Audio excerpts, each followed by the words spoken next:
Barangkali di tempat lain kita bisa melihat anak-anak berkumpul sambil mendendangkan lagu anak-anak. Boleh jadi lagu cicak-cicak di dinding, balonku ada 5, dan sebagainya. Namun di tempat ini, kalian akan mendengar anak-anak mendendangkan lagu-lagu protes tentang bagaimana mereka ingin melindungi tanah mereka dari rencana solusi palsu proyek geotermal. Anak-anak yang belum cukup umur untuk memahami politik mesti berkelahi dengan kerakusan kekuasaan, berjuang untuk mempertahankan rumah mereka. Ini bukan cerita fiksi. Ini yang terjadi di Pocoleok, Manggarai, Nusa Tenggara Timur.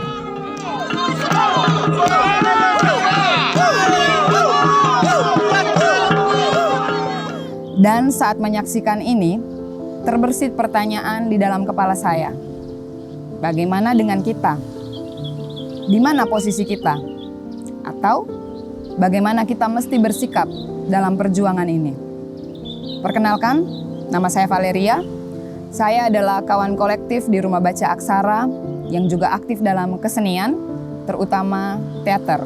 Bersama kawan-kawan di Rumah Baca Aksara, saya juga terlibat aktif dalam gerakan advokasi penolakan solusi palsu pembangunan proyek geotermal Pocoleok.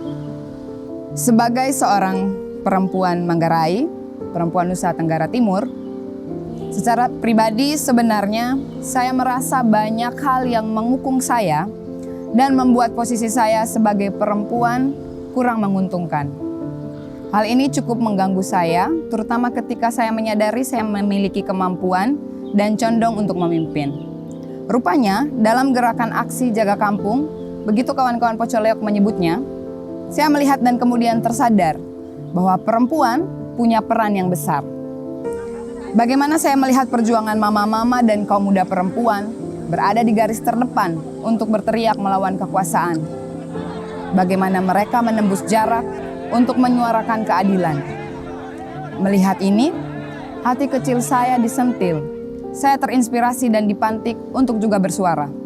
Saya memilih jalan ini, berjuang bersama masyarakat Pocoleok menolak proyek geotermal. Karena hal ini bisa mengancam ruang hidup, tanah adat, keselamatan ekologis, dan masa depan generasi penerus kami. Selama proses proyek berlangsung, masyarakat juga mengalami berbagai bentuk kekerasan, termasuk intimidasi, kriminalisasi, pelecehan, hingga pelaporan ke pihak berwenang. Semua ini terjadi hanya karena warga bersikukuh mempertahankan tanah dan hak adat mereka yang telah diwariskan turun-temurun. Bagi masyarakat adat Pocoleok, tanah ini bukanlah zona investasi, melainkan tempat suci di mana mereka hidup, beranak pinak, berdoa, dan menjaga hubungan spiritual dengan leluhur serta alam. Dunia mangan danong negara, dunia mangan adat. Olo adat pong mangan negara. Poli merdeka tahun 1945. Itu pong mangan negara. Tuh hak sebarang sih. Mi kata adat kami at Pocoleok, utana ulayat kami. Kowe ko sa setuju. Berada di jalan ini bukanlah suatu hal yang mudah, tentu saja. Hari ini, posisi saya banyak berseberangan dengan kerabat dan teman-teman. Beberapa kawan menganggap saya adalah orang yang menolak kemajuan. Bahkan, tawaran-tawaran menarik terkait materi pernah sesekali datang merayu. Lalu kemudian, kesenian adalah jalan atau saya sering menyebutnya rel yang saya pakai untuk menyuarakan gerakan dan keresahan saya. Dari panggung ke panggung, suara terus kami gaungkan. Pernah dalam suatu momen pertunjukan yang akhirnya boleh membuka ruang diskusi bersama pemangku kebijakan. Bagi saya, kesenian bukan soal estetika semata, tapi bagaimana ia bisa menyentuh apa-apa saja yang hari ini diabaikan. Bersama Rumah Baca Aksara agar dapur tetap mengepul, kami terus melakukan geliat ekonomi kreatif untuk bisa bertahan secara mandiri. Kami membangun kekuatan bersama melalui hal-hal sederhana seperti duduk melingkar dan bagi cerita. Juga saling menguatkan satu sama lain sebagai satu saudara dalam nafas perjuangan ini. Dan seni bagi saya tidak hanya menghibur, tapi ia juga menjadi cermin yang merefleksikan realitas yang benar-benar dialami komunitas. Dan inilah yang saya pelajari. Perlawanan yang paling kuat mungkin bukan yang berteriak paling keras, tapi yang paling otentik dalam menceritakan kebenaran. Saya ingin dikenang sebagai manusia yang membuat situasi menjadi hidup, yang berani berjuang, yang bisa membuat orang tertawa, bahkan di tengah perjuangan yang paling berat. Hidup terlalu indah untuk dihabiskan hanya dengan mengurutkan dahi. Dan saya juga berharap agar teman-teman yang mendengarkan cerita ini untuk bisa meminjamkan kekuatan teman-teman untuk bersolidaritas dengan masyarakat Pocoleok. Agar dengan solidaritas dan gerakan kita masih bisa mempertahankan tanah dan rumah ini.